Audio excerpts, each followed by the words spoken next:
Hello and welcome to Topic 5 of Seminar, Determining Pedagogy and Developing Instructional Items. As we get started, let's take a moment to look at the critical questions we'll be addressing in this topic. We'll really be looking at that idea of what instructional theory or pedagogy will we use in designing the unit's instructional items. What are the reasons for those choices? We know that there's a lot of ways we could teach this unit in an online or face-to-face format. However, we really want to dig deep into what are some of those really good practices we want to be using with our students. To help you get started, we've created the Activate and Engage portion of the topic. And here we've put some resources that talk about different instructional strategies that can be used in an online or blended learning environment. It's really just to get your head thinking about the different possibilities that you could use in engaging students online and or face-to-face. The last resource here is the unit quality rubric, and as we take a look at that, it's just a nice place to hang our hats and begin to formulate what are those really big things we want to be tending to in any online unit that we're developing. And as you go through each topic, we have pieces of this rubric spread throughout, and when we get to the end of this seminar, you'll have a chance to look at your completed unit through the lens of this rubric. So this is just a good way to get you focused on some of those things that we'll want to look for as the units get closer to being finalized. Curate is where you have a database, and we're asking participants to start uploading some different resources, ideas, materials that they would like to use in their unit. So let's take a look at that. When we head into Curate, the first thing you'll see are things that have already been submitted, and you can see we've got a couple of things that have been listed. If this is your time to enter your entries, you want to go up here to add an entry and go ahead and submit your information. You can see it asks for the name, the date, the content area, the type of resource, and it could be a website, an article, a handout, or document that you use with students, a personal reflection or idea that you have, or a video. Go ahead and put a description in there. It might be a good idea even to include a way that you see this fitting into your unit. It'll help your other group members get an idea of what you're thinking. As you scroll down, you can see that you will be able to choose a file to upload if it's a document, or add the URL if it's a website. Once you click Save and View, it will appear up on the list. One of the nice things about the database is that you can also search. Since we're not all working together on the same unit, it may be that you want to search for things that are submitted by certain people or in certain content areas. You can go ahead and do that as well. Feel free to submit as many things as you like. Keep in mind that you don't have to use everything that you submit. It's just the beginning place to get some ideas going. Once you've got some things submitted, you want to connect with your group. Groups can choose how they connect. One of the things we really want to honor is the flexibility in this course. And so groups can choose to meet synchronously or asynchronously, and they can also choose the tool that they use that best meets their needs and schedule. For example, if you'd like an Adobe Connect Room, Rob Burkhart or myself are happy to do that. Otherwise, you can meet Google Hangouts, Skype, or do an old-fashioned phone conference. It's really up to your group. I do know there are some groups who are meeting asynchronously, meaning they're choosing to work via email, a wiki, or they've created a Google document where they're putting in information and then also adding comments. Those work as well. Again, you want to choose the method that works best for your group. If you're not sure which direction to go or have a question, feel free to drop us a line and we can give you a little bit of guidance on which might best meet your needs. The Create section is really where now you take some of the things that you've put into that database, and with your group, you start meeting either synchronously or asynchronously to create your unit. And under here, you can see that you have two options: the unit template, that's a Word document, or a Google document. Some groups may choose to do it on a Word document on their separate computers. I know several groups are interested in creating a Google document where they can work collaboratively, and that's great.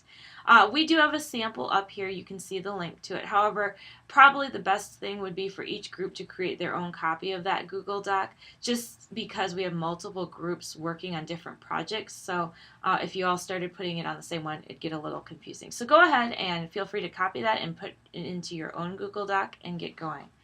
Let's take a look, just a minute, at what that template looks like. And this is the Word version.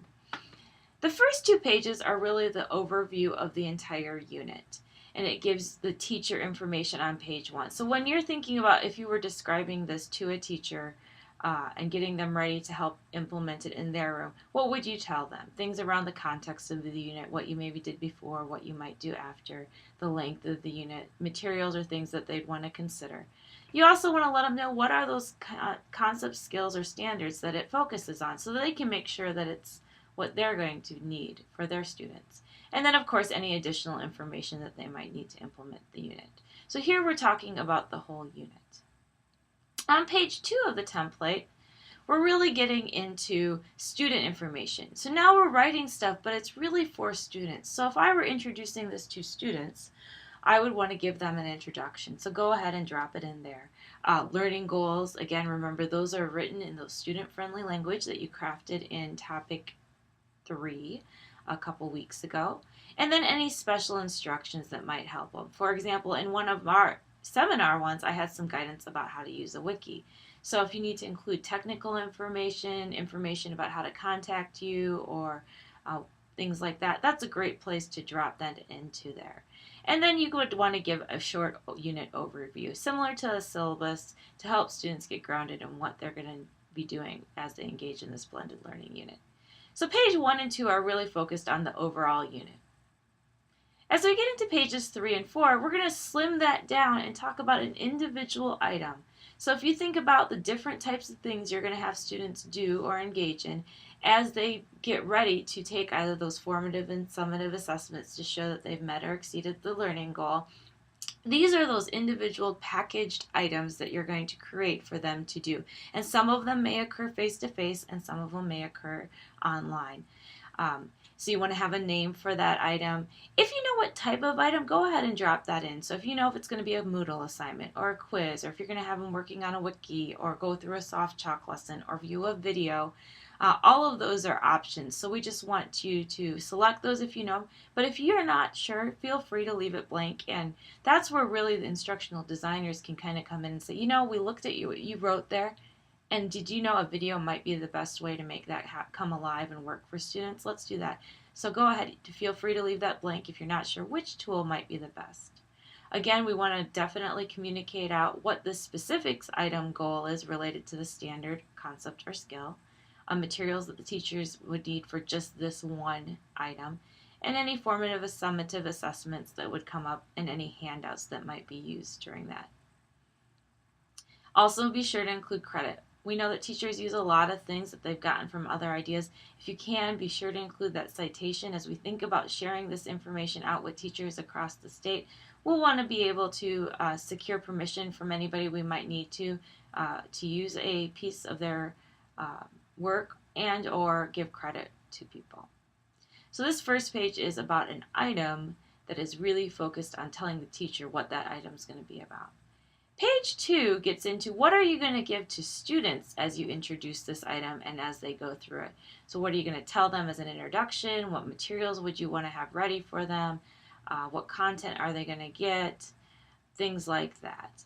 And we've given you some examples of things you might want to include in the student information, but please feel free to add additional content in there. If it doesn't seem to fit in one of those categories, drop it in and we will try to help you figure out what we would need to make sure that students were ready to engage in that item.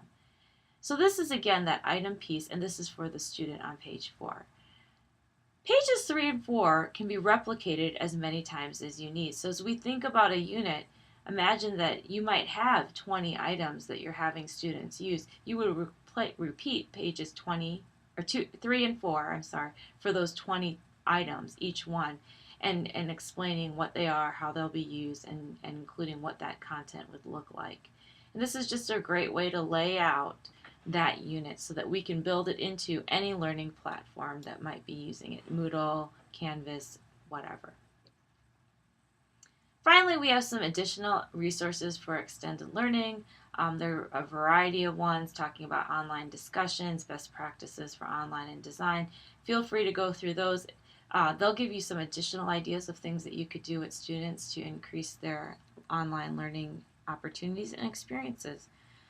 We did include one sheet called the Blended Unit Planning Worksheet, and this is just this worksheet here, and it might be something the group would want to decide what items are going to be online and what items are going to be face-to-face, and why did we put it that way. We know that some of the things you're going to do are just better face-to-face, while others might be better online. For example, I was meeting with one group and a teacher indicated that it was really more convenient for students to hand things in face to face than create a Dropbox or put it into a common shared notebook or anything like that. And that's perfectly fine, but they were going to really focus on delivering content online and getting them into different resources that way. And so really being explicit about when are we choosing to be online and when are we going to do it face to face and why is a great, this is just a tool to help you think that through if you'd like to use that. So that's really it for topic 5. One of the great things about topic 5 is we are giving you a couple weeks to engage in it because a lot of the development work is going to be drafted out here. You're going to be looking for those resources, those materials that you're going to want to share, and get that into the template so that we could start building that cohesive unit and filling in any little holes or crevices that might exist as we start looking at them holistically. If you have any questions, you can feel free to contact Rob Burkhart or myself, Deborah Humpel, and we're happy to help.